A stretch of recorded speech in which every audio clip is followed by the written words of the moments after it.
नमस्ते दोस्तों, welcome back to our channel. आज हम 2000 में रिलीज हुई बॉयलर रूम नाम की स्टॉक मार्केट पर आधारित मूवी को एक्सप्लेन करेंगे। यह मूवी स्टॉक मार्केट की एक ऐसी पहलू को दिखाती है जहां कुछ लोग दूसरों को बेवकूफ बनाकर पैसे कमाते हैं। उनके लिए सही गलत कुछ मायने नहीं रखता और सिर्फ पैसा ही सब कुछ है। और हम देखेंगे कैसे एक लड़का अनजाने में इन स्कैमर्स का हिस्सा बन जाता है और कैसे वह इन सब से निकलता है और इन्हें पूरी दुनिया के सामने एक्सपोज करता है। तो स्टॉक मार्केट की इस धोखाधड़ी के खेल को जानने के लिए वीडियो को आखिर तक जरूर देखिएगा। और दोस्तों, वीडियो को लाइक, शेयर और नए हैं तो सब्सक्राइब करना मत भूलिएगा। तो कहानी की शुरुआत होती है न्यूयॉर्क शहर से, जहां हम 19 साल के स्कॉट डेविस नाम के एक लड़के को देखते हैं।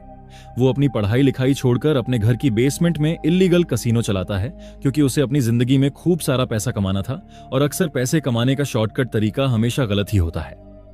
अब वहां पर जुआ खेलने के लिए अक्सर लोग आते रहते हैं, जिससे स्कॉट की अच्छी कमाई हो रही थी। अब ऐसे ही एक रात स्कॉट का कजन एडम और उसका दोस्त ग्रे उसके कसीनो में खेलने आते हैं। स्कॉट अपने कजिन की लाइफस्टाइल देखकर काफी प्रभावित होता है, क्योंकि उसके पास काफी पैसा था। फिर वह लोग कुछ देर वहां पर खेलने के बाद चले जाते हैं। अब अगले दिन स्कॉट अपने फैमिली के पास अपने घर जाता है। तब वहां उसके पिता मार्टी डेविस उसे खूब डांटता है, क्योंकि स्कॉट पढ़ाई लिखाई छोड़कर एक इल्लीगल कसीनो चला रहा है और जिसकी वजह से वो मुसीबत में पड़ सकता है। और क्योंकि मार्टी एक कोर्ट के जज हैं, इसलिए स्कॉट के कारण उनकी भी इमेज खराब हो रही थी।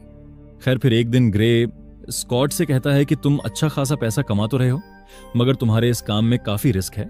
और क्या तुम जिंदगी भर यही करना चाहते हो? तुम हमारे साथ काम करके लाखों डॉलर कमा सकते हो और अपने फ्यूचर को बेहतर बना सकते हो।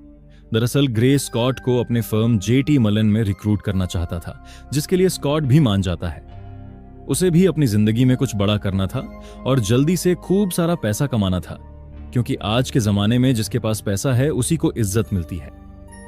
इसके बाद अगले दिन स्कॉट जेटी मलन में पहुंच जाता है, जो एक ब्रोकरेज फर्म है जहां स्टॉक्स में डील करते हैं। वहां पहुंचने के बाद वो देखता है कि फर्म के कर्मचारी फोन पर क्लाइंट से डील कर रहे हैं।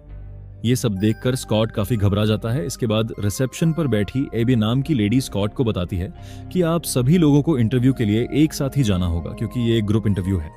इसके बाद हम देखते हैं जिम यंग को, जो कि उस फर्म का हेड रिक्रूटर्स है। वो उनके सामने एक लंबा चौड़ा भाषण देता है और कहता है कि इस फर्म को ज्वाइन करने के बाद मैं विश्वास दिलाता हूं, आप लोग अगले 3 महीने में $1 मिलियन से भी ज्यादा कमा लेंगे। जिम कहता है कि हम यहाँ ना तो दोस्त बनाने और ना ही एनवायरनमेंट बचाने आए हैं, हम यहाँ पर सिर्फ और सिर्फ पैसा कमाने के लिए आए हैं।